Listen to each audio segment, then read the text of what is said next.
υπάρχονται ρε φίλε, δεν γίνεται ρε φίλε. Εγώ τον έστειλα ρε.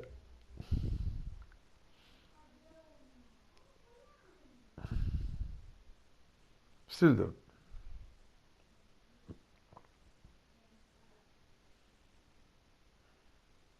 Ανέβηκες λέμε και μας βγάζει πάρα πολύ δυνατός τώρα.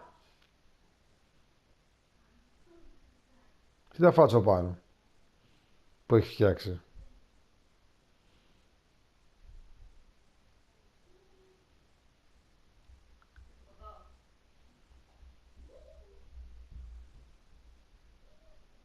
Έλα ρε.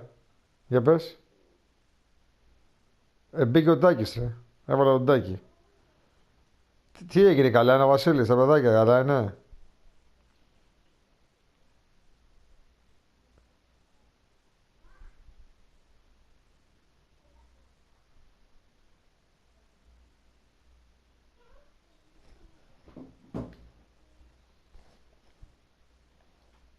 Όχ.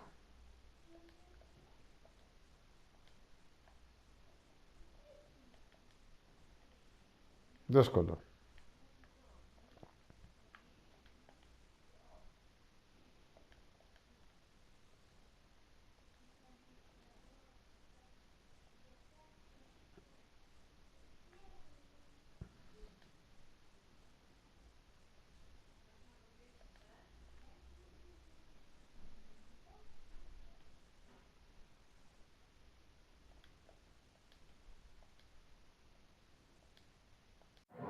You, John Fitzgerald Kennedy, do solemnly swear. I, John Fitzgerald Kennedy, do solemnly swear. That you will faithfully execute the office of President of the United States. That I will faithfully execute the office of President of the United States. And will, to the best of your ability. And will, to the best of my ability. Preserve, protect, and defend the Constitution of the United States. Preserve, protect, and defend the Constitution of the United States. So help you God. So help me God.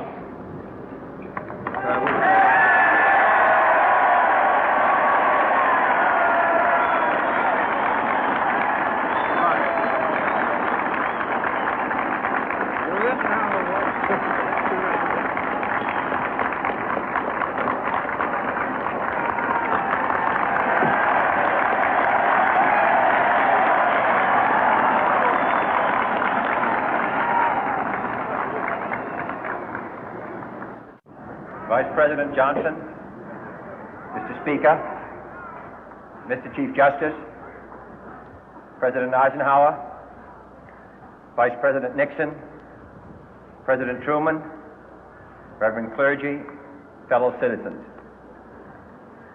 We observe today not a victory of party, but a celebration of freedom, symbolizing an end as well as a beginning, signifying renewal as well as change. For I have sworn before you and Almighty God the same solemn oath our forebears prescribed nearly a century and 3/4 ago. The world is very different now, for man holds in his mortal hands the power to abolish all forms of human poverty and all forms of human life. And yet the same revolutionary beliefs for which our forebears fought are still at issue around the globe. The belief that the rights of man come not from the generosity of the state, but from the hand of God. We dare not forget today that we are the heirs of that first revolution. Let the word go forth from this time and place to friend and foe alike that the torch has been passed to a new generation of Americans born in this century, tempered by war, disciplined by a hard and bitter peace, proud of our ancient heritage, and unwilling to witness or permit the slow undoing of those human rights to which this nation has always been committed and to which we are committed today at home and around the world.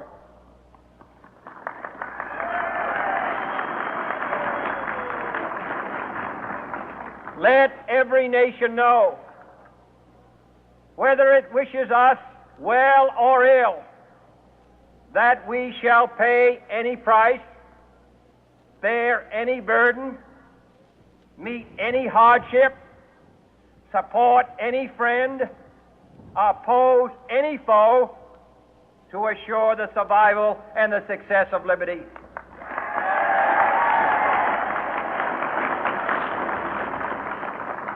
This much we pledge and more. To those old allies whose cultural and spiritual origins we share, we pledge the loyalty of faithful friends.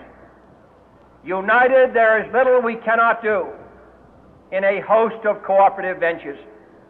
Divided, there is little we can do, for we dare not meet a powerful challenge at odds and split asunder.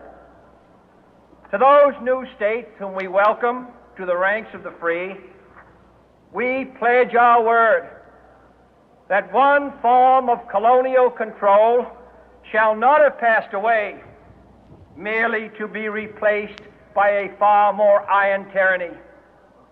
We shall not always expect to find them supporting our view, but we shall always hope to find them strongly supporting their own freedom, and to remember that in the past, those who foolishly sought power by riding the back of the tiger ended up inside.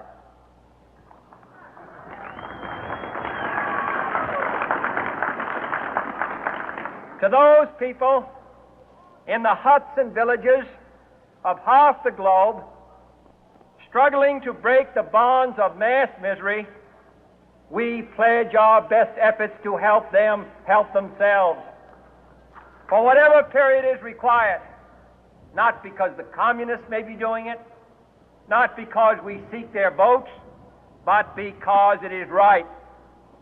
If a free society cannot help the many who are poor, it cannot save the few who are rich.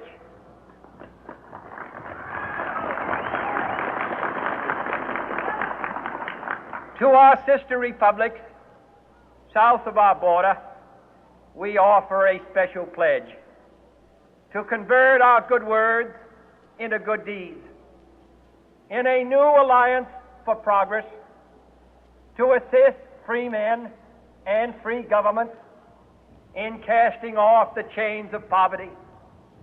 But this peaceful revolution of hope cannot become the prey of hostile powers.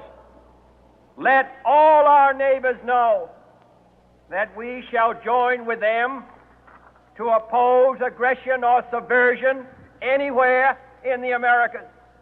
And let every other power know that this hemisphere intends to remain the master of its own house.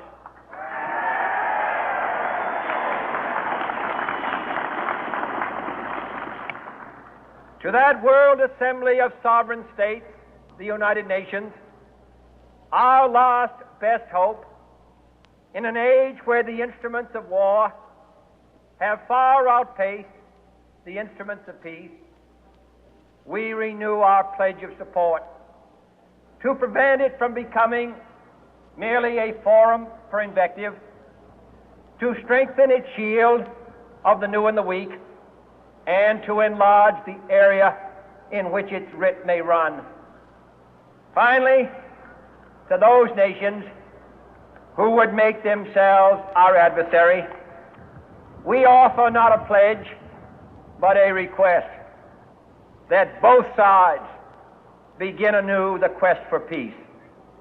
Before the dark powers of destruction, unleashed by science, engulf all humanity in planned or accidental self-destruction, we dare not tempt them with weakness, for only when our arms are sufficient beyond doubt, can we be certain beyond doubt that they will never be employed.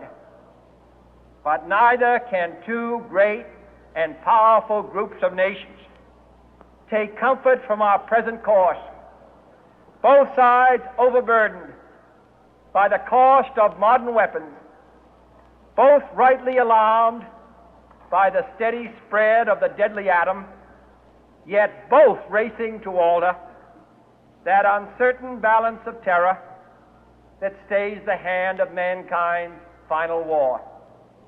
So let us begin anew, remembering on both sides that civility is not a sign of weakness, and sincerity is always subject to proof. Let us never negotiate out of fear, but let us never fear to negotiate.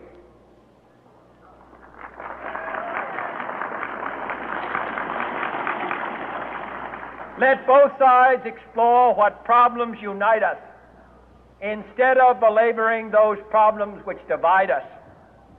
Let both sides, for the first time, formulate serious and precise proposals for the inspection and control of arms, and bring the absolute power to destroy other nations under the absolute control of all nations.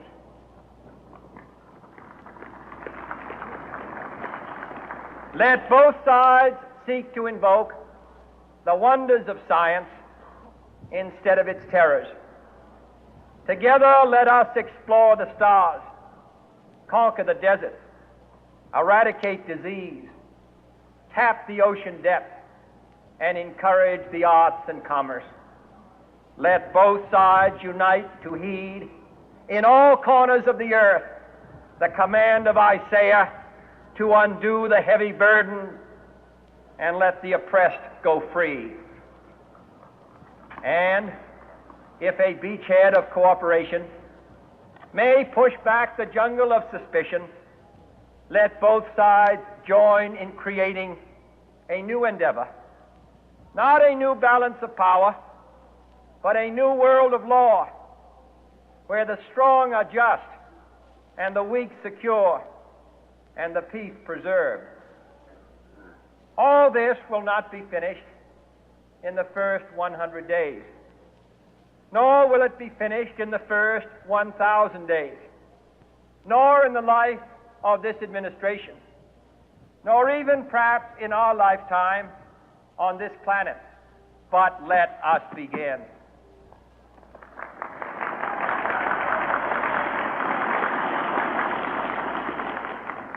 In your hands, my fellow citizens, more than mine, will rest the final success or failure of our course. Since this country was founded, each generation of Americans has been summoned to give testimony to its national loyalty. The graves of young Americans who answered the call to service surround the globe. Now the trumpet summons us again, not as a call to bear arms, though arms we need, not as a call to battle, though in battle we are, but a call to bear the burden of a long twilight struggle, year in and year out, rejoicing in hope, patient in tribulation, a struggle against the common enemies of man, tyranny, poverty, disease, and war itself. Can we forge against these enemies a grand and global alliance, north and south, east and west, that can assure a more fruitful life for all mankind? Will you join in that historic effort?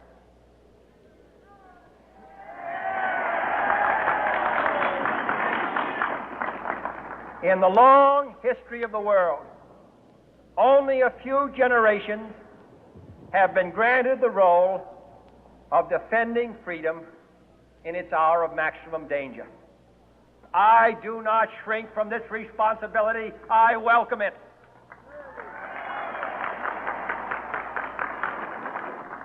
I do not believe that any of us would exchange places with any other people or any other generation.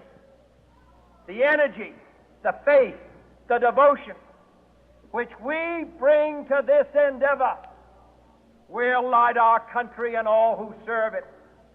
And the glow from that fire can truly light the world. And so, my fellow Americans, ask not what your country can do for you, ask what you can do for your country.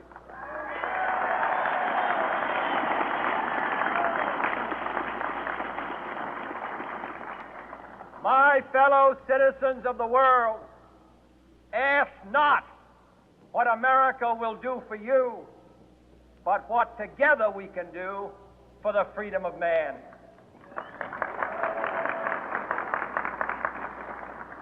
Finally, whether you are citizens of America or citizens of the world, ask of us here the same high standards of strength and sacrifice which we ask of you. With a good conscience, our only sure reward, with history the final judge of our deeds, let us go forth to lead the land we love, asking His blessing and His help, but knowing that here on earth God's work must truly be our own.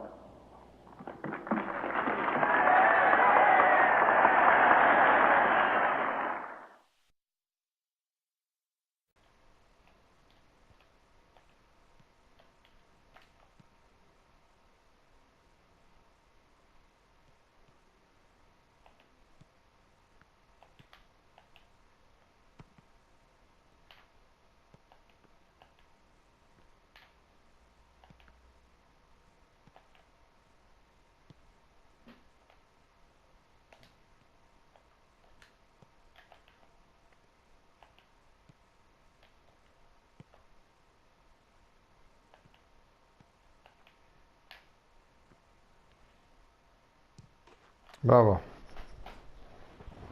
Πώς γίνεται να παίζουμε με 5 και να παίζουμε τόσο καλά ψηλά? Πώς γίνεται αυτό? Δεν μπορώ να καταλάβω. Πάω πίσω.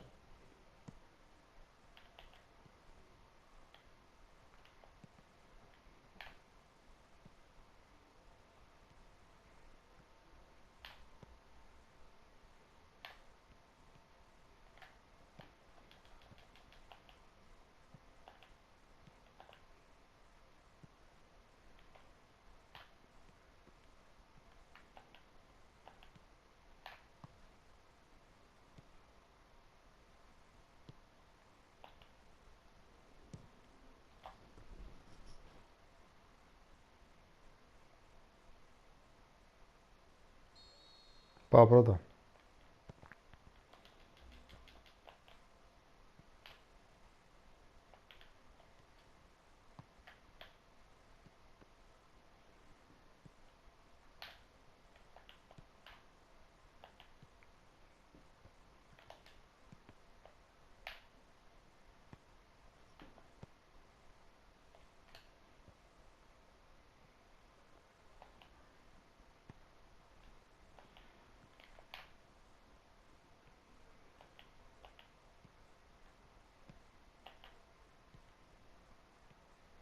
Από εδώ αριστερά, αριστερά, αριστερά, αριστερά στο Μέρτες.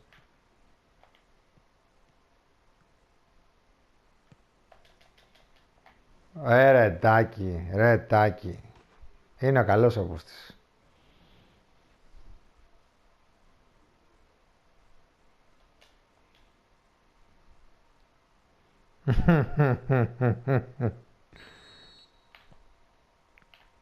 Πάω πίσω. Κάτσε, δεν τελείωσαμε το μάτς. Πόσο λεπτό έχουμε?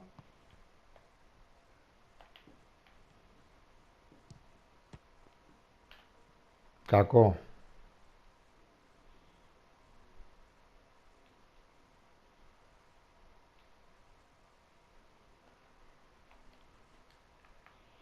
Έξω Φέσα, μέσω Ντελίχτ. Ναι.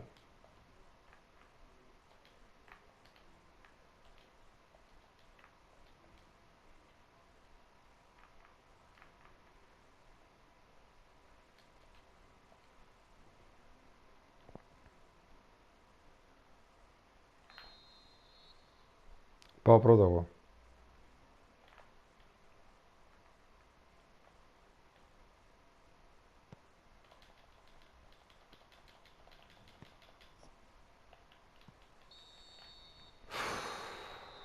Πω πω ανατροπή. Το γράφω.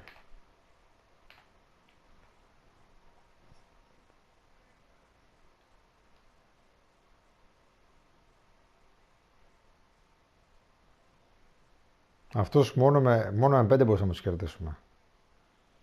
Ήταν πολύ καλοί φίλοι παίχτες. 91, 97 και 78. Ήταν πολύ καλοί παίχτες φίλε. Καταρχήν είχαν παραπάνω από εμάς στατιστικά όπως βλέπεις.